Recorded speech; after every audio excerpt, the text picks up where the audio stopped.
Welcome today to another adventure, this time about Joan of Arc. We just went to a museum about Joan of Arc, had headphones on, amazing museum, you must check it out. We saw the tower where she was interrogated and threatened with torture. And now we're at the spot she was burned to death. That's here.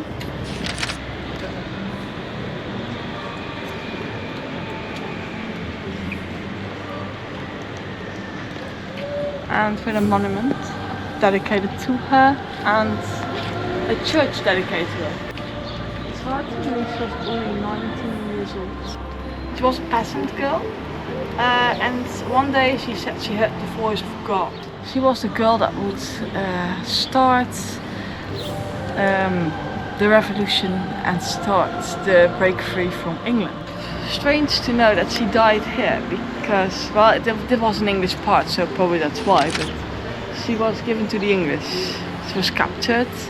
She didn't have much luck in the end, but all the things she said that would happen, all her premonitions did actually happen.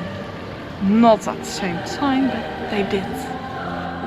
It's hard to look at her statue knowing she looks so peaceful in it, but in fact she wouldn't have been peaceful. She also always said that she was a virgin. She thought that was important. She wanted people to know she was a virgin. And it was even stated she was a virgin.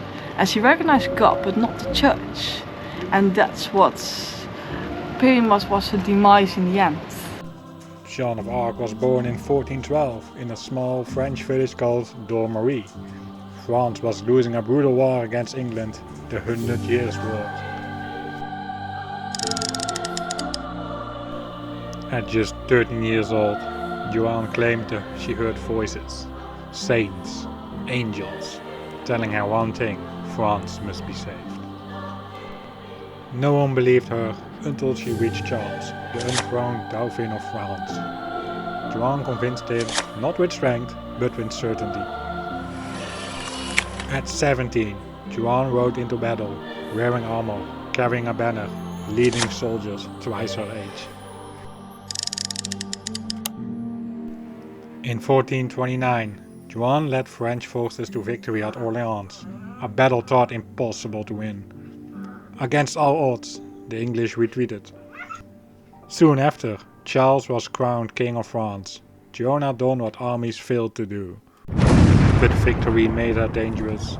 In 1430, Joan was captured by enemy allies and sold to the English. They didn't want to defeat her in battle, they wanted to destroy her reputation. Joan was put on trial, not for war, but for heresy. They accused her of lying about her visions, of wearing men's clothing, or defying the church. She stood alone, no lawyer, no protection. She never broke. On May 30, 1431, Joan of Arc was burned at the stake in Rouen. She was 19 years old. The English called her a witch. France would later call her a hero. 25 years later, the church declared her innocent. In 1920, Joan of Arc became a saint. We found the tower where Joan of Arc was threatened and locked up. And that was this tower.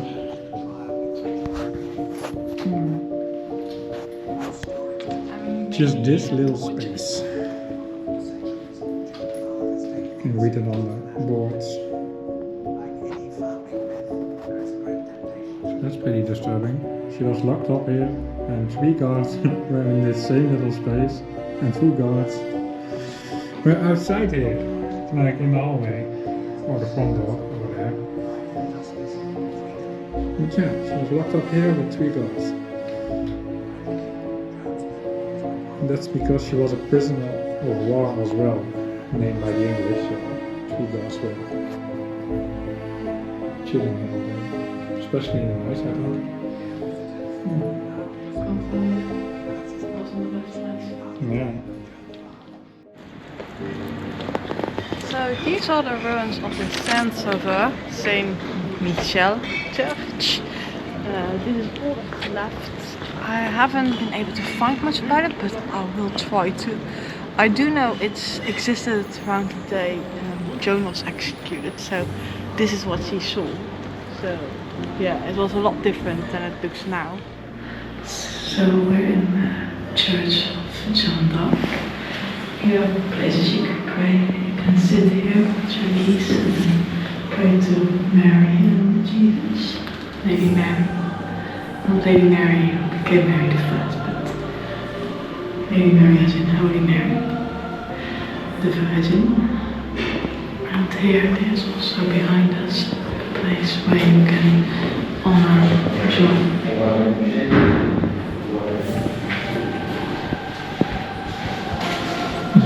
Absolutely stunning, isn't it?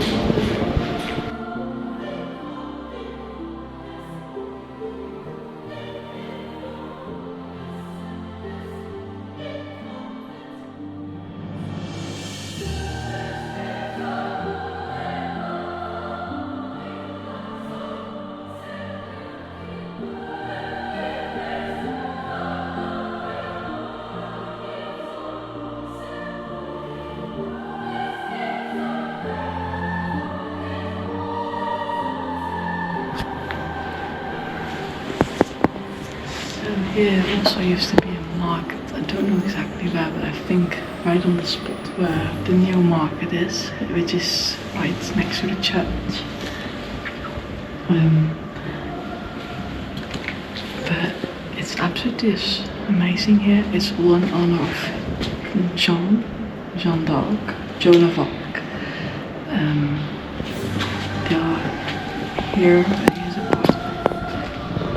Where they keep the masses, but there's also their part where they keep masses, and it's really different from other churches I've seen. It has something classical, also very modern to it. The captivity is still present, and it's January, so that's not something we're used to, but we love it.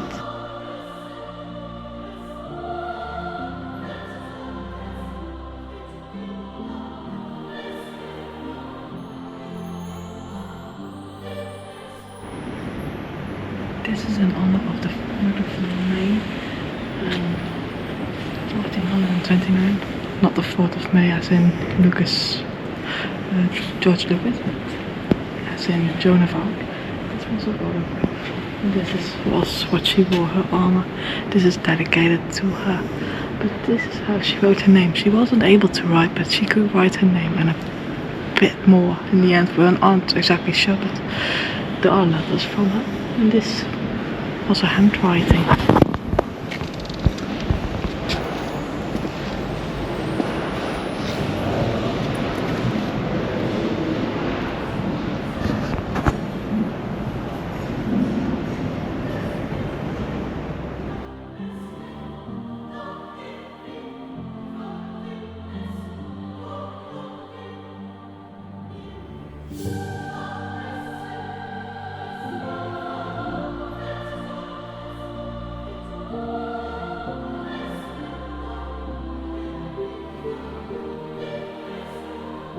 So we were just inside, we were even allowed to film. Thank you so much for the people working at Jeanne d'Arc Église. Sorry, I'm trying to say it in all those French words. The Church of Joan of Arc. We really want to thank them, really. It was amazing that we were allowed to. It's really an amazing church to honor Joan of Arc. And it's only 50 years old, I asked. So, this is only 50 years old. Quite recently. So that's pretty awesome. So yeah, if you want to pay respect to Joan of Arc or support the church which supports Joan of Arc, it looks like this. It's in Rouen. And please note they always have a lunch break for 2 hours from 12 till 2. From 12 p.m. till 2 p.m. they have a lunch break. It's not set that well, their English is not that well, and they confuse AM with PM, but that's okay. That's okay, we did that as well first. But it was really amazing. And please note, Joan was only approximately 19 years old. She was innocent. She was fighting for her country. She wanted her country to be free, and she thought she was doing God's work. She deserves some love. She doesn't deserve hate. She's also a feminist, just like Matilda.